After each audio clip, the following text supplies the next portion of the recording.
Está no ar o Lições da Bíblia, o seu programa semanal de estudo profundo da Palavra de Deus. No programa de hoje, vamos conversar sobre Caim e seu legado. Infelizmente, o pecado de Adão e Eva não ficou só ali, ele acabou se expandindo e de forma trágica. No entanto, o capítulo 4 de Gênesis nos mostra que Deus, mesmo em face dos maiores problemas, nunca abandona o ser humano e sempre apresenta uma promessa de esperança. Esse é o tema do estudo de hoje. Está no ar o Lições da Bíblia.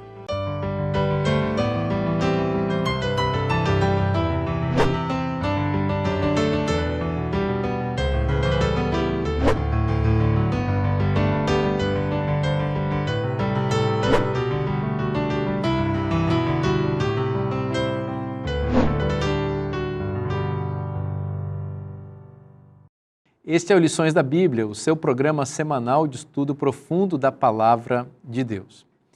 E é uma alegria muito grande poder realmente se aprofundar no estudo das Escrituras. E aqui nós estamos nos aprofundando porque a gente tem a presença de pessoas que se dedicam ao estudo da Palavra de Deus. E eu sempre tenho a alegria de ter convidados especiais que dão uma pausa assim na sua agenda, geralmente bastante concorrida, para estar aqui conosco, compartilhando aquilo que aprendem. Eu apresento a vocês mais uma vez esses meus amigos e convidados, a começar aqui pelo pastor Milton Andrade. Pastor Milton, seja muito bem-vindo. Você, até semana passada, a gente tinha falado de você como pastor das Mangueiras. Hoje eu posso ter a alegria de anunciar aqui você como meu colega de trabalho, editor da Casa Publicadora Brasileira. Seja muito bem-vindo. Pastor Milton foi chamado recentemente e está integrando o time de editores da Casa Publicadora. Seja bem-vindo, amigo, mais uma vez. Obrigado, pastor Vinícius. É uma alegria estar com você, com os amigos, aqui neste estudo da Bíblia tão especial. É uma alegria trabalhar para a igreja, não importa onde, e eu tenho a certeza que Deus estará com os nossos amigos que também estão conosco agora aqui na Novo Tempo. Precisamos mais da palavra, mais de Jesus, e que Ele seja exaltado aqui mais uma vez neste programa. Amém. Pastor Marcos Santiago, que alegria também receber você, você que é um líder da igreja, um promotor do estudo da Palavra de Deus, especialmente no nosso guia de estudos, que alegria receber você mais uma vez. Seja muito bem-vindo, amigo. Alegria minha, pastor, e eu aproveito a oportunidade para mandar um abraço para minha família, meus filhos, a minha esposa Simone, meus filhos, o Daniel, 10 anos, e a Julinha, com 5 anos. Mando um forte abraço para eles. Moramos em Petrópolis, mas nosso coração, de fato, está nos 3 estados onde transitamos. Rio de Janeiro, Espírito Santo e Minas Gerais. Que bacana, que bacana. E o pastor Lucas Iglesias, nosso amigo, professor de teologia no Seminário Adventista, ali em Engenheiro Coelho. Muito bom receber você mais uma vez. Seja bem-vindo, amigo. Obrigado, pastor Vinícius. O prazer é meu. Estou muito feliz de estar aqui para poder estudarmos juntos a Bíblia, a Palavra de Deus, de maneira aprofundada. Sim. Pastor Lucas, por favor, ora para nós. Claro, claro. Querido Deus, amantíssimo Pai, nós te agradecemos pelo privilégio que o Senhor nos dá de podermos sentar e estudar a Tua Palavra. O Senhor esteja também com cada um que assistirá esse programa, que possa ser alimentado por essa palavra que nos alimenta. Em nome de Jesus, amém. Amém. Amém. Muito bem, vamos seguir o nosso estudo. Até semana passada estávamos conversando sobre a queda. Na verdade, na semana passada estudamos sobre o capítulo 13. E agora vamos nos concentrar em Gênesis 4, quando a gente percebe uma expansão do problema iniciado ali. E muitos dos elementos que aparecem no capítulo 3 são desenvolvidos aqui no 4. E a gente percebe que quando o ser humano permitiu o pecado entrar, permitiu também que houvesse, como dissemos aqui, uma expansão desse problema que ele vai se desenvolvendo. Pastor Lucas, vamos fazer aqui um paralelo entre os 2 capítulos, o 3 e o 4, e por favor nos situe aí, em termos contextuais, o que o capítulo 4 nos traz, né, em relação aos capítulos anteriores também. Então, seguindo a linha narrativa do texto, no capítulo 4 a gente começa com já uma expectativa, né? O capítulo 4 inicia falando de uma relação entre Adão e Eva e a gravidez de Eva. A gente ouviu no capítulo 3, né, a gente que nunca leu Gênesis, sobre a promessa de um descendente, e agora nós ouvimos sobre esse descendente chamado Caim, né? E o significado do nome dele está associado a adquirido, né? Como o próprio texto vai indicar. Várias palavras ou expressões, elas têm um paralelo com o capítulo 3. Então, por exemplo, terra, lançar fora, anotei outros, conhecer, cultivar, são vários elementos que vão se repetir de novo, né? Costurando mais ainda esses capítulos. E agora, esse capítulo em específico, e essa eu acho que talvez seria uma informação básica, mas muito importante, ele vai ser descrito como uma história de dois irmãos, né? Mesmo descrevendo a história de dois irmãos, a perspectiva da história é de um só, de Caim. E isso é curioso até, por exemplo, nos nomes, né? Porque só o nome de Caim é explicado, o nome de Abel não. E tudo da história dessa relação entre os dois irmãos vai ser contada da perspectiva de Caim, não de Abel. Abel, ele até certo ponto é ignorado, né? Assim, ignorado mesmo, né? Ele parece ser injustiçado e etc. Mas isso é proposital, isso é intencional, né? E eu vou usar essa palavra porque eu acho que mais para frente a gente pode entrar nisso, mas essa injustiça em relação a Abel. Só lembrando, né? A irmandade dos dois é central, a ponto de a ênfase seu irmão se repetir, né? Em relação a Caim, se repetir várias vezes, no versículo 2, no versículo 8, no versículo 9, no versículo 10 e 11 e assim por diante. Seu irmão, seu irmão, seu irmão. Irmão. Então é uma história de irmãos aqui, né? E a gente vê exatamente como esse conflito do capítulo anterior se desenvolve aqui entre eles. É curioso perceber que Abel não fala nada realmente no capítulo inteiro, só quem fala aqui é Deus e Caim. No entanto, curiosamente, após o assassinato de Abel por Caim, Deus se dirige a Caim e pergunta para ele, onde está teu irmão, né? Porque aí depois, mais à frente, ele diz, a voz do sangue do seu irmão clama da terra a mim. Veja, o silente e silencioso Caim fala depois de morto, enquanto Caim, aquele que fala, parece que não é ouvido por Deus, né? Então, o Abel, de fato, ele é um coadjuvante nessa história, mas que assume um protagonismo muito grande, né? Totalmente. Desculpa, é bem interessante, né? Inclusive, a expectativa que a própria narração provoca na gente, ela dá uma enganada na gente, porque vai falar no início que Caim, ele é um agricultor, ele trabalha na terra. Ele é igual quem? Ele é igual o pai, que cuida da terra. Abel não. Sobre Abel é dito algo novo, ele é pastor de ovelhas. Até então a gente não tinha ouvido sobre essa profissão. E nós, leitores que desconhecemos a história, começamos, opa, peraí, então ele parece ser o esperado, né? Ele cuida da terra. Vamos ver o que essa história vai contar. Não, é interessante, só me permita, porque esse capítulo ele é instigante para mim também, né? Porque a escolha da profissão também revela muito sobre a personalidade deles. O texto ele é econômico em suas descrições e a gente precisa ver os insights. Por exemplo, Caim, como agricultor, tem uma ligação no capítulo 3 com o veredito sobre Adão. O que Deus disse a Adão depois do pecado? Você vai lutar com a terra.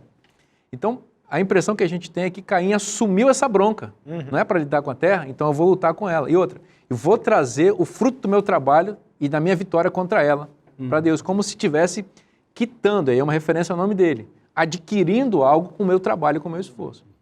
Abel, por sua vez, escolhe a profissão de pastor de ovelhas, e isso tem uma conexão também, é um fio que sai do capítulo 3, porque quando Deus vai resolver o problema criado pela serpente e pelos seres humanos, ele resolve como? Ele faz roupas para Adão e Eva, roupas que vêm de um animal, de um rebanho. E é sugerido ali, o texto não diz claramente, mas é sugerido a presença, inclusive, de um sacrifício ali. Então, enquanto Caim vai se comportar vinculado com a maldição, por assim dizer, Abel vai se vincular com a bênção. Não é? Então, isso é um detalhe, eu acho que interessante. É interessante nós percebermos que o termo Caim aparece 14 vezes neste capítulo 4, e o nome Abel 7 vezes. Completamente diferentes as personalidades, as funções. E é interessante vermos que Caim foi o primeiro bebê que nasceu neste planeta. É claro, Adão e Eva haviam sido expulsos do jardim, eles não estavam mais lá. Na porta do jardim do Éden havia um lugar, havia ali a presença divina, e eles deveriam levar ofertas, holocaustos para aquele lugar. Era o lugar onde eles deveriam expressar fé e dependência no Messias prometido. Este link de Gênesis 3, verso 15, ele é fundamental nesse contexto que o Guia de Estudos traz para nós, porque Deus havia prometido a vinda do descendente da mulher. Eva se apegou a esta profecia e ela pensou o seguinte: Deus prometeu, vou dar à luz ao Messias, e ela dá o nome, como já foi mencionado aqui, para Caim, e o significado é adquirir um varão, um homem, o Senhor. Ela cria que aquele menino, aquele bebezinho, seria o Messias prometido. E permita-me fazer aqui uma aplicação. Deus havia prometido, profecia messiânica, mas eles interpretaram de forma errada esta profecia. Provavelmente, pastor Vinícius, aquele menino cresceu mimado, né? Olha, não pode tocar muito nessa criança porque ele é o Messias. Certamente Caim imaginava isso. Eu sou o salvador da humanidade. Para que ter fé em um Messias se eu sou o Messias? E aí nós temos aqui a seguinte questão: o pecado, ele já nasceu maduro em nosso planeta. Irmãos, nós estamos aqui no 4º capítulo da Bíblia e nós estamos vendo uma tragédia acontecendo na primeira família, no primeiro bebê que nasceu, que teve inveja mortal do seu irmão. Não podemos brincar com o pecado, não podemos, em hipótese alguma. O que eu vejo, pastor, também em relação a isso, é que a referência de que a profecia estava equivocada, pelo menos do ponto de vista de eles entenderem que Caim era um cumprimento, foi quando Abel nasceu. Porque ele trouxe essa perspectiva de dúvida. Porque se nasce um outro homem, um varão, será que o primeiro... em psicologia, a gente estuda um cenário de que quando os filhos eles têm uma diferença de 5 anos de idade, a perspectiva, a identidade existencial de um é assumida como de filho único. Eu tenho filhos nessa condição, meu filho tem 10, minha filha tem 5 anos. Eu e minha esposa tivemos a triste experiência de perder um filho numa gestação de 5 para 6 meses. Era nosso plano termos 2 filhos. Deus quis que nós tivéssemos que esperar para ter este outro, que eu creio, pelo que a Bíblia ensina, que poderá nos ter trazido de volta por meio da ressurreição. Mas Deus trouxe uma menina, uma garotinha que muda o coração da gente, muda o jeito da gente de se pensar homem, né? Mas o fato é que eles pensam como filhos únicos. Minha filha pensa que ela é filha única, meu filho pensa que ele é filho único, porque nós tivemos que educá-los de uma forma muito singular, muito particular. E o que acontece aqui, dentro do que o pastor citou ali também, eu penso que Caim, ele foi desenvolvido, o pensamento dele foi amadurecido como um filho único, não somente o Messias, mas como filho único. Não sabemos a distinção em termos de idade, mas o fato é que quando Abel nasce, ele gera um incômodo existencial, emocional em Caim, na família como um todo, ao ponto de gerar dúvidas. E agora nós encontramos Deus se aproximando de Caim, está aqui no nosso verso para memorizar, quase que como um terapeuta. Deus faz perguntas para ele, do ponto de vista até da sua inteligência emocional. Quando Deus faz assim: se fizer o que é certo, não é verdade que você vai ser aceito? Aceitação. É um processo duvidoso que surgiu após o pecado, né? Será que eu sou aceito? Será que eu não sou aceito? O texto vai nos dando algumas pistas aqui a respeito dessa problemática que vocês dois apresentaram aqui. Teria sido Caim, de fato, uma criança mimada? A gente não tem elementos muito claros para isso. A gente tem elementos para acreditar que eles pensavam que ele era o Messias. Isso é fato. Agora, o texto dá algumas pistas. Por exemplo, quando Eva escolhe, e é Eva que vai nomear o filho, o nome Caim, ela justifica dizendo o seguinte: ele vai se chamar Caim porque eu adquiri um varão. Então observe que aqui a linguagem ela é quase que de comércio, é uma linguagem de compra. Aquisição é você ter algo que você conquistou. Nós falamos anteriormente que Caim se relaciona com a maldição de Adão, ele encara aquela bronca, e Abel com a bênção que Deus deu. Eva, por sua vez, me parece que está vinculada ao capítulo 3 aqui nessa fala, com também, entre aspas, a maldição que ela recebeu. Não é? Qual foi o problema que ela tem que colher pós-pecado? As dores de parto. Então, se ela vai adquirir alguma coisa, qual é o, digamos assim, qual é o dinheiro que ela está usando, entre aspas, aqui para adquirir? Adquirir com as minhas dores. Então, eu criei um problema foi criado com a entrada do pecado, com a mentira que a serpente me contou e eu acreditei. Tudo bem, então eu tenho a resolução do problema. Adquiri o Salvador.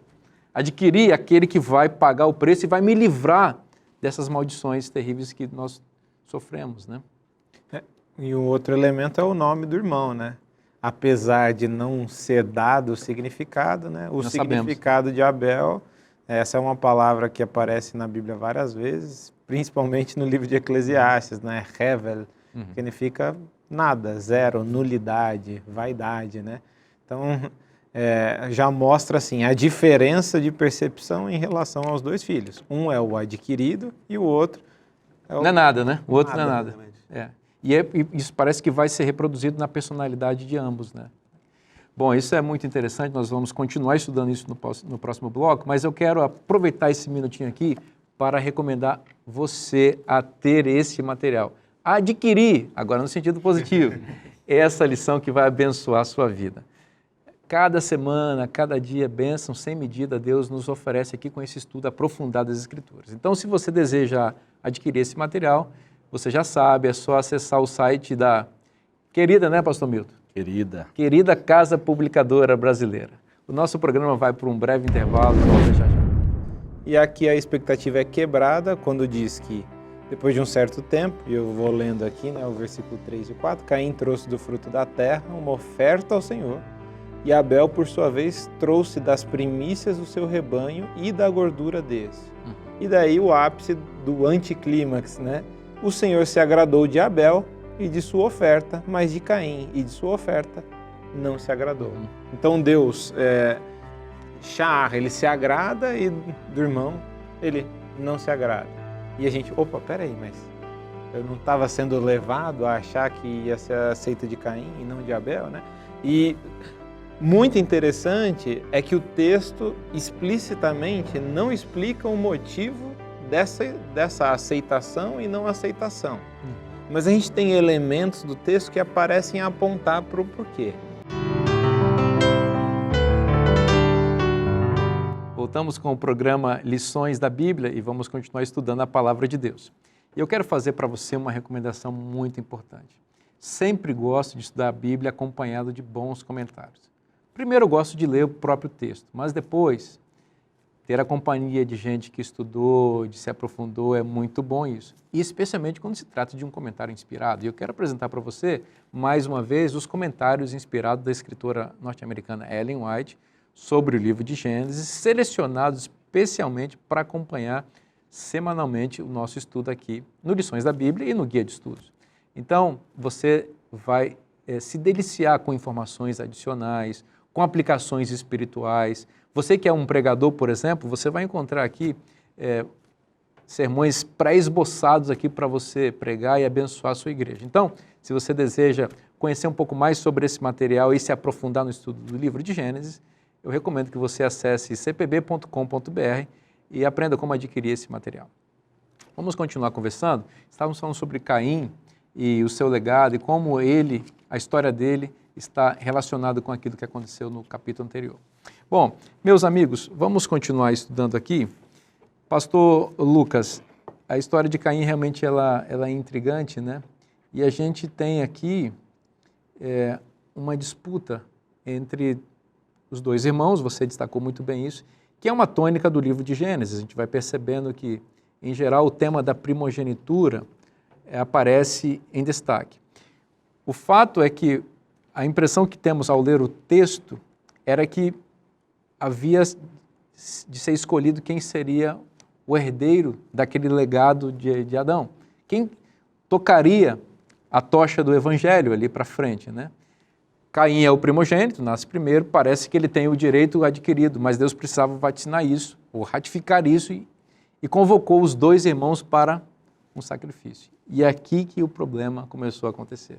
Essa é a primeira quebra de expectativa, né? A gente falava de como o texto cria em nós uma expectativa, e aqui a expectativa é quebrada quando diz que, depois de um certo tempo, e eu vou lendo aqui, né, o versículo 3 e 4, Caim trouxe do fruto da terra uma oferta ao Senhor, e Abel, por sua vez, trouxe das primícias do seu rebanho e da gordura deste.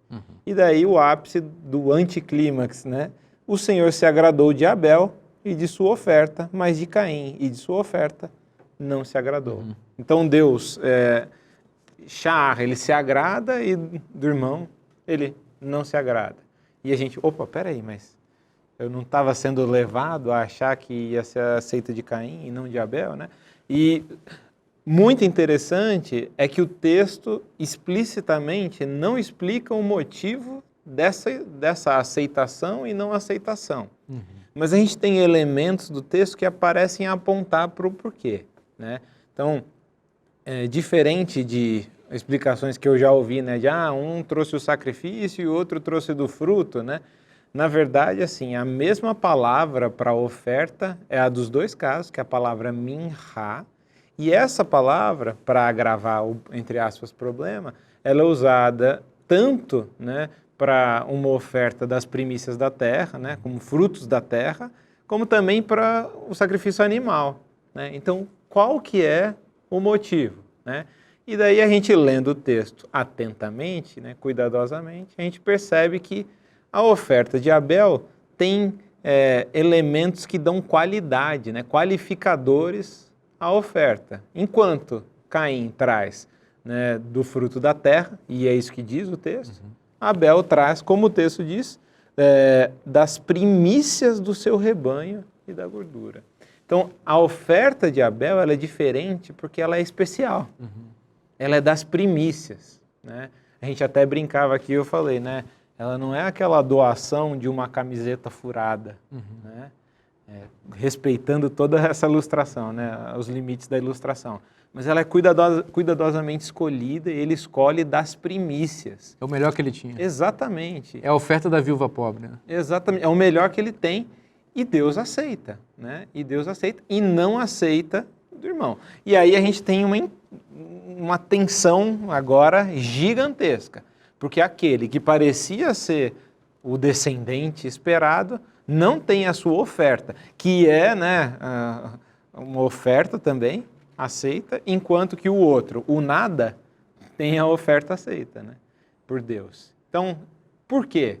Como assim? Será que a oferta de Caim também é não aceita e ponto? Quando Deus vem e dialoga com ele, né, já até adiantando algum elementozinho, mas só porque tem a ver, né, com o que a gente está falando, a fala de Deus mostra que, na verdade, assim, a ruptura não é definitiva. Não é assim, não aceito sua oferta, desculpa, nunca mais a gente vai se falar. Não, tem como eu aceitar a sua oferta. Faça isso, a gente vai ler o texto, né? Mas essa impressão primária é, né, muito impactante. A do irmão inesperado é aceita e do esperado não é aceita. Tem uma coisa aqui que eu não posso deixar passar, que é uma pergunta que a gente pode se fazer quando lê o texto. Porque diz que Deus se agradou de Abel. Então a pergunta é, o que agrada a Deus? O que desagrada a Deus? A gente tem que fazer essa pergunta também, porque a gente também vive num mundo de pecado e a gente também quer agradar a Deus, né? Interessante, pastor Vinícius. Deus conversa com quem não agradou a ele. O certinho, Deus não conversa.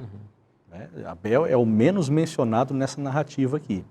Isso mostra a graça de Deus no livro de Gênesis. Agora, por que Deus pediu esses sacrifícios? Este link que já foi feito aqui entre o capítulo 3 e o 4 é importante. Deus apresentou o descendente e Deus fez vestes de peles de animais para Adão e Eva.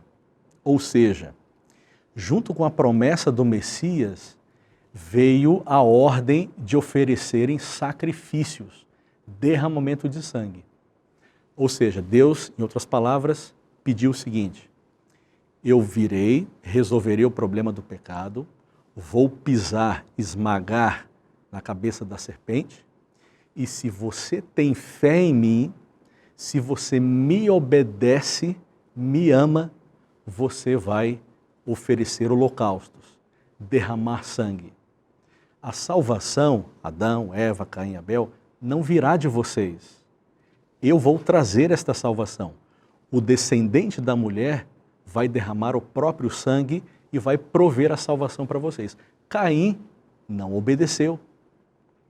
Caim murmurou, faltou fé nesse Messias que viria. E aí, no diálogo com Deus, aumentou no coração, no íntimo dele, a inveja do seu irmão. E aqui é interessante, porque a promessa é que o Messias esmagaria a serpente, não o irmão. Não o irmão. Caim se volta para o irmão. Ou seja, ele foi na mesma essência do tentador. Voltar-se contra Deus e contra os seus servos. É interessante que a gente vê nesse cenário do capítulo 4 o cumprimento daquilo que Deus havia ofertado a eles como bênção, a fecundidade. Eles se tornaram família dentro do conceito, né? Pais e filhos, casal e os seus filhos, agora no capítulo 4. Enquanto se tornam família, a gente vê num contexto de pecado a descrição de uma família com diversos problemas.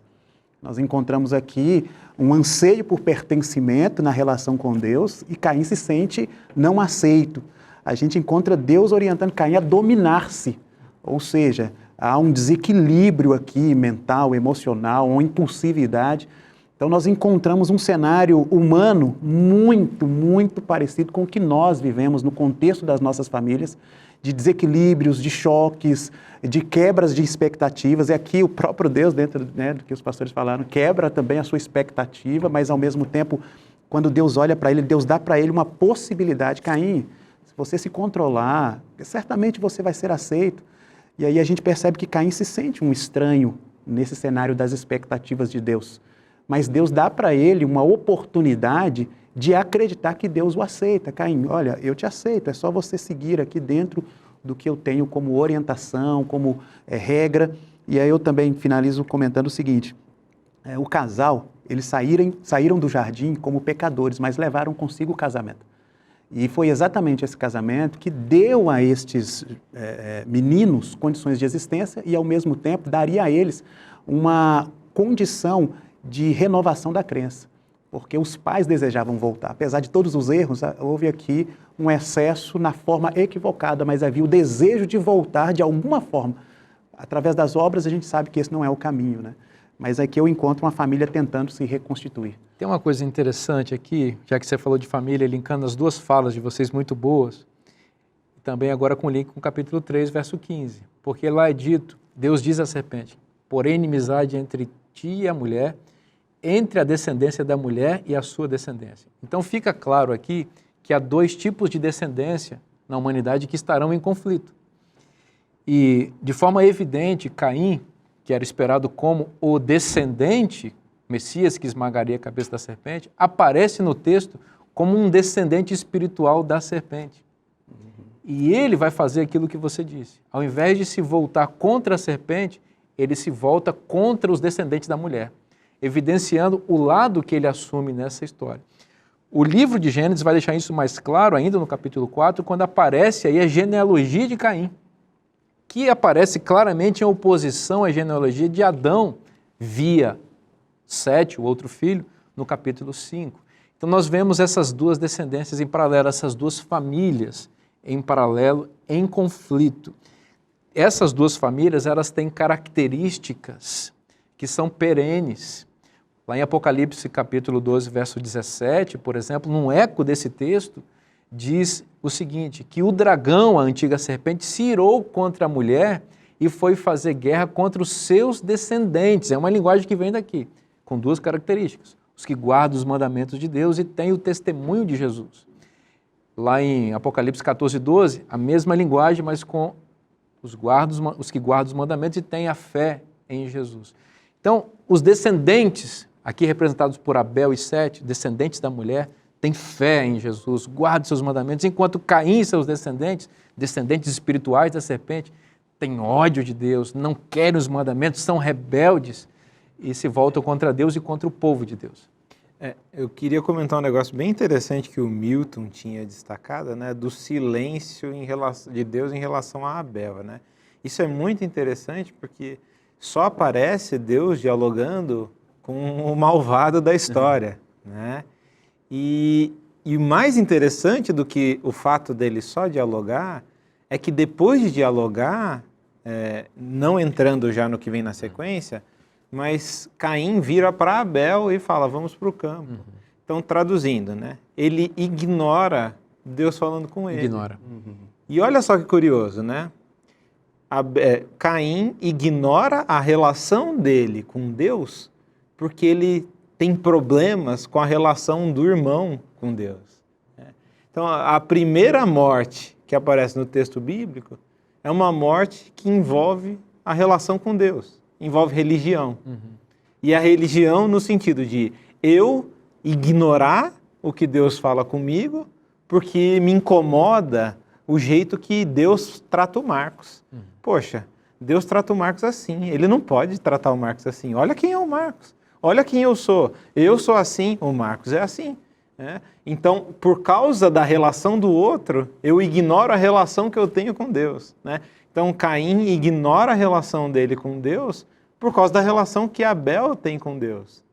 E isso é um problema seríssimo, seríssimo. Inclusive, a pergunta que Deus faz, para Caim é assim, no versículo 6. Por que você anda irritado? Porque no versículo 5 falou que Caim ficou muito irritado. Sabe um outro lugar onde aparece alguém reagindo dessa maneira, com a mesma expressão em hebraico, aqui é vaihar, se irritou? Jonas. Jonas, ao ver que Nínive recebe a misericórdia de Deus, ele se irrita. Por quê? Eles não podem, eles são ninivitas. Esse tipo de gente não merece, Então é aquela dinâmica, Eu desejo a morte do herege, mas eu preciso da misericórdia de Deus. Mas ele precisa morrer, E eu acho que isso é muito conveniente, Porque eu ouço direto, assim, abominações e desejos de morte a outros, enquanto que para mim, eu quero misericórdia, eu sou melhor. Quero destacar um ponto aqui que vocês mencionaram, a questão de que Abel agradou a Deus, que Deus se agradou de Abel e não de Caim. O primeiro ponto é o seguinte, o texto diz que Deus se agradou de Abel e de sua oferta. Então isso mostra que as coisas vêm depois das pessoas para Deus. Deus se agradou de Abel e de sua oferta. A oferta de Abel era boa porque o coração de Abel era bom. Então Deus aceitou Abel.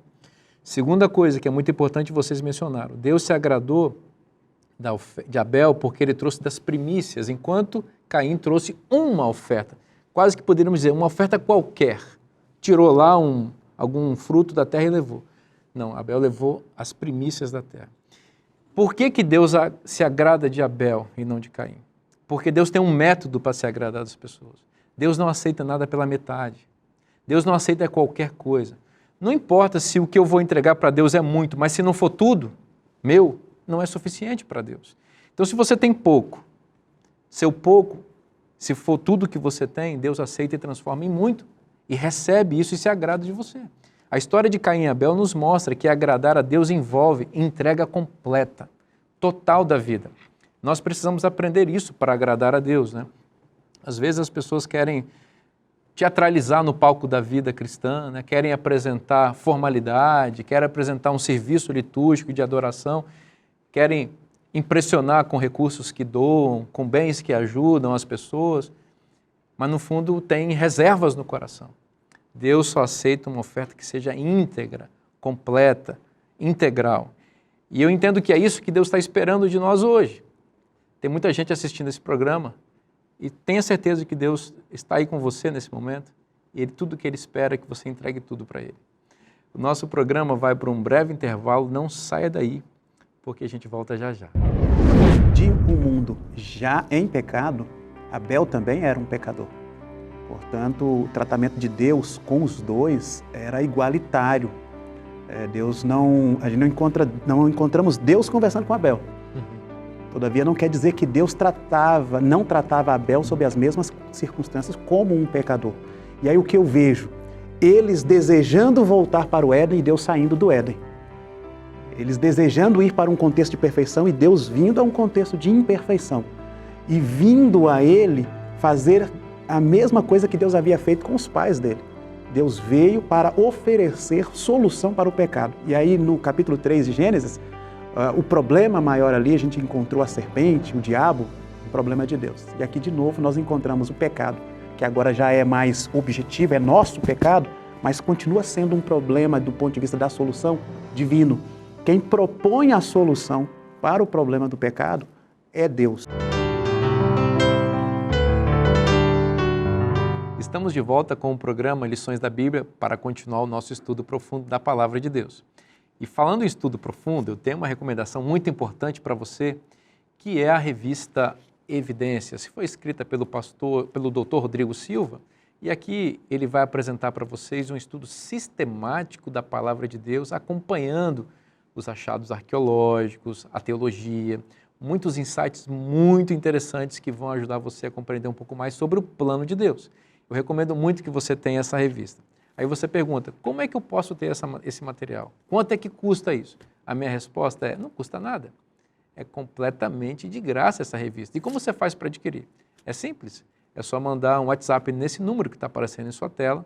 Você vai fazer um pequeno cadastro e nós vamos ter a alegria de enviar para a sua casa, sem que você tenha que pagar nada, e receber esse material que vai abençoar a sua vida e a sua família. Bom, nós vamos continuar estudando a Palavra de Deus e nós estamos falando sobre Caim e o seu legado e as decisões que ele tomou. Nós vamos continuar agora aqui na nossa conversa, meus amigos, e nós chegamos a um momento grave da história após Caim ter sua oferta rejeitada, e me parece, pastor Lucas, que ele não gostou muito dessa história de Deus não receber a oferta dele. Na visão dele, o que estava acontecendo ali é que Deus estava rejeitando a sua pessoa como primogênito e estava escolhendo o filho mais novo para assumir o papel, vamos chamar assim, o reinado daquela família agora seria entregue a Abel. Mas Deus, no versículo 7, aponta uma solução para esse problema. Veja, vamos ler o verso 7, capítulo 3, verso 7. Capítulo 4, verso 7. Deus diz a Caim, se você proceder bem, você será aceito. Então, se todavia você proceder mal, eis que o pecado jaz à porta. O seu desejo será contra ti, mas a ti cumpre dominá-lo. Então, pastor Lucas, não estava perdido. Deus tinha uma solução para ele, né? Com certeza, né? E é interessante que essa palavra desejo, né, ela ecoa lá as consequências. Gênesis 3. Exatamente, em Gênesis 3. Lá, em relação à mulher, né, o seu desejo ser para o seu marido, é uma coisa que ali não tem uma solução. Só que aqui, né, aparece um vislumbre de esperança, porque é possível que ele mude de atitude e seja aceito diante de Deus, né? Como a gente falou, ele ignora isso tudo completamente, né? Ignora isso e, na verdade, na sequência, ele convida o irmão para ir ao campo, né? E, de novo, a gente vai ter, na sequência, um eco a Gênesis, porque em Gênesis, como a gente já tinha mencionado, né, em outro momento, diz que não é bom que o homem esteja só. E o que Caim faz? Mata o irmão dele e fica o quê? Só. Eu quero só destacar um ponto aqui, ainda para a gente avançar nesse aspecto, porque no versículo 7 diz o seu desejo, o desejo de alguém, de uma terceira pessoa. A impressão que se tem aqui é que se trata do desejo de Abel. O desejo do seu irmão será contra ti, mas a ti, Caim, cumpre dominá-lo. A linguagem vem de fato de Gênesis 3, que Deus diz que o desejo do marido seria para a mulher, né? Então parece que a linguagem aqui é de liderança, de domínio. Quem é que vai exercer o domínio? E é uma disputa de domínio entre os dois aqui. Então Deus disse, olha, é como se Deus estivesse dizendo para ele o seguinte, olha, você é o primogênito, E não está perdido. Existe uma solução para esse problema. Tá certo? Então, olha, o sacrifício está ali, um animal foi oferecido. Então, se arrependa do seu erro. Deixa de ser orgulhoso. Porque se você for proceder de forma correta, a sua posição como líder dessa família vai estar mantida. Então Deus apresenta para ele uma solução. A solução é essa. Mas como ele responde essa solução? Acho que alguém mencionou aqui, ele ignora a solução divina. E ele chama o irmão, vamos ao campo. E aí ele apresenta o método humano de resolução de conflitos. Ao invés de ouvir o convite divino para a redenção, ele inaugura o método do assassinato. A gente está vendo nesses últimos tempos os países em guerra. É o método de resolver problema. Então, você está me ameaçando? Você quer ser mais rico do que eu? Você quer ser mais poderoso que eu? Ao invés de eu entrar em contato com você e tentar acertar as diferenças, não. Eu mato você. Eu tiro você do caminho. Pastor, Caim nasceu com a natureza pecaminosa, né? Diferente de Adão e Eva, que foram criados perfeitos, caíram em pecado. Caim tinha essa tendência para não dominar a si mesmo. Lembrando que esse termo domínio, ele é importante não só no relato das origens, mas permeia toda a Bíblia. O ser humano perdeu o domínio da terra, da natureza e inclusive de si mesmo. É por isso que o fruto do Espírito começa com amor, né? Gálatas 5, 22, 23, termina com domínio próprio. Caim não soube dominar os seus impulsos, a tendência de observar o irmão como um rival. Como é que eu resolvo a questão do meu irmão? Matando. Nós não podemos brincar com nossas tendências pecaminosas. O pecado é terrível, volto a dizer isso. Caim não soube dominar seus impulsos, sua ira. É claro que a Bíblia diz, irai-vos e não pequeis. Efésios 4, 26. A ira é oposição ao mal. Agora, no caso de Caim, ele não soube dominar os seus impulsos pecaminosos. E Deus é interessante, Deus queria tirar as emoções, ou pegar as emoções de Caim e levar para um plano mais racional. Caim, por que você está agindo assim? Por que você está sentindo assim? Para que Caim racionalizasse sobre esse sentimento ruim. É igual um pai com um filho. Filho, por que você está bravo? Não sei se vocês já falaram isso para os filhos, né? E às vezes o menino, né, o Miguelzinho, Rafael, às vezes, né, talvez todos os dias, cometem algo errado, ficam nervosos. Aí o papai tem que chamar e falar, filho, por que você está assim? Aí, entre aspas, ele tira do coração e racionaliza sobre aquele sentimento.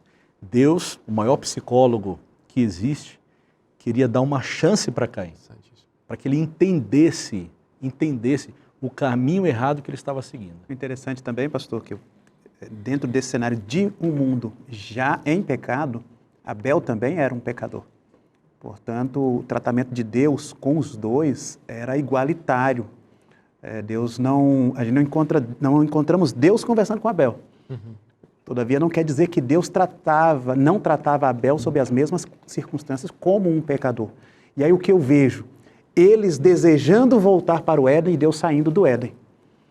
Eles desejando ir para um contexto de perfeição e Deus vindo a um contexto de imperfeição. E vindo a ele fazer a mesma coisa que Deus havia feito com os pais dele. Deus veio para oferecer solução para o pecado. E aí no capítulo 3 de Gênesis, o problema maior ali, a gente encontrou a serpente, o diabo, um problema de Deus. E aqui de novo nós encontramos o pecado, que agora já é mais objetivo, é nosso pecado, mas continua sendo um problema do ponto de vista da solução divino. Quem propõe a solução para o problema do pecado é Deus. Quem tem a solução é Deus. É nessa perspectiva que eu encontro aqui Caim, essa evidência sobre Caim, uma não tão evidência sobre Abel, que também nos chama bastante atenção, né? Que eu costumo pensar que Abel nasceu para duas coisas. Ele nasceu para ofertar da forma como Deus gostaria e para morrer. E aí eu me lembro de Cristo, que nasceu para ser oferta por meio da morte. E aí quando eu olho esse cenário, é Deus construindo uma percepção do que é salvação a partir do plano de Deus. E essa percepção a partir do plano de Deus é o que nos traz ao controle das emoções, da mente. Isso não é psicologia que surge do ser, do potencial do ser. Isso é reconstrução do ser a partir de Deus. E aí a gente tem equilíbrio da nossa existência, da nossa consciência, para a gente não achar que de repente vai ser A ou B ser humano que vai solucionar problemas que não são naturalmente solucionáveis da perspectiva humana, né? Não, tem uma coisa aqui que eu acho que é muito importante dentro do que você falou aí, que Abel também é pecador. E Abel tem certeza disso. A evidência disso é o tipo de oferta que ele oferece. Ele traz um animal para ser sacrificado, que a Bíblia diz que sem derramamento de sangue não é remissão. Embora a oferta de Caim também estivesse prevista no posterior ritual levítico, mas ela tinha um propósito diferente. A oferta de Caim, do fruto da terra, era uma oferta celebrativa. É quando você não tinha nada para pedir, você ia lá e oferecia, dizendo, olha, eu estou satisfeito, Senhor. Parece muito, o pastor Lucas me lembra a oração do fariseu. Dou graças a ti, Senhor, porque sou isso e não sou como esse pecador. E o publicano, me parece muito Abel aqui, reconhecendo, olhando para o sacrifício que estava sendo oferecido no pátio do templo, ele diz, tem misericórdia de mim que sou pecador. Então ele reconhece. Daí você vê a diferença entre ambos. Os dois são pecadores, mas um está consciente disso, o outro está achando que é o Messias. O outro está achando que é o Senhor. Então, se é o Senhor, estão falando de Senhor para Senhor aqui, né? Caim falando com Deus, né? Aí voltamos na proposta da serpente, né? Você vai ser como Deus. Como Deus. Interessante, pastor, que quando lemos a narrativa de Gênesis 4, nós vemos a descendência de Caim e, obviamente, não temos a descendência de Abel, mas temos as obras dele, o testemunho dele, que acompanham, né, perenamente. Lá em Hebreus 11:4 fala isso. As obras acompanham. O justo Abel continua falando, diz lá. O homem que não falou nada, exatamente, lá diz que ele continua falando. O poder do testemunho, muito mais do que obras ou palavras. E é interessante, né, esse testemunho, porque a terra clama, né? A terra fala por ele também, né? Quando na sequência Deus vai atrás, né, de Caim e pergunta, onde está seu irmão? Né? Uma pergunta, primeiro, né, o fato só de ser uma pergunta já lembra a gente de Gênesis 3, depois lembra bastante o que foi que vocês fizeram, né? E a resposta de Caim é importantíssima, ele fala, por acaso sou eu o guardador do meu irmão? Né? Há um jogo de palavras ali no hebraico, e bem interessante também é que no início do capítulo 4 a gente lê que Caim é um homem que Oved Hadamah, que trabalha na terra. E agora ele pergunta, sou eu um guardador? Então, poxa, trabalhar na terra e guardar eram o quê? Funções dadas a quem? Ao ser humano na criação, né? Então, o que ele está dizendo aqui, mais do que simplesmente ignorar, óbvio que isso é muito sério, né? Mas ignorar o irmão é assim, ó, a incumbência que o Senhor coloca sobre o ser humano na criação, para mim, não é nada. Eu estou ignorando, porque eu não sou o guardador. Eu não sou o guardador de nada, né? Só que em Gênesis 1, Deus fala para o ser humano, você tem que guardar a terra. E isso envolve a terra, né? Tudo criado, né? Você é... O sacerdote da terra. Exatamente. E eu gosto muito do fato de que Deus ignora a pergunta de Caim. Né? Lembra, pode parecer até, né, você ignorou a minha pergunta, agora eu ignoro a sua. Mas não, né, também é um recurso para que o leitor se envolva nessa pergunta e pense, espera aí, ele é o guardador do irmão? E, de novo, vai levar a gente para um outro livro que é com perguntas e tem a ver com misericórdia, que é Jonas. Né? Por acaso, você se preocupou tanto com essa planta e eu não vou ser misericordioso com essa cidade que tem tantos mil pessoas?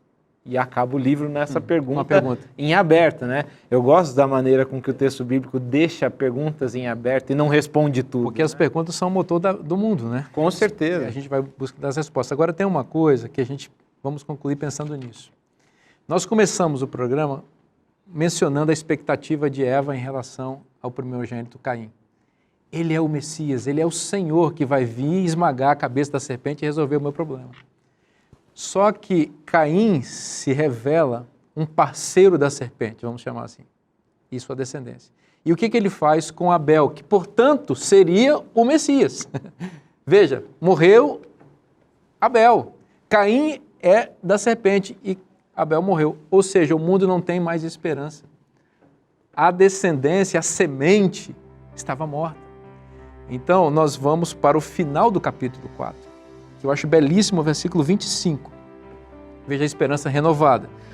Tornou Adão a coabitar com sua mulher e ela deu à luz um filho a quem pôs o nome de Sete, porque disse ela, agora vai dar outro nome, Deus me concedeu outro descendente em lugar de Abel, que Caim matou. Então aqui ela entende que o descendente era Abel, mas Deus deu outro.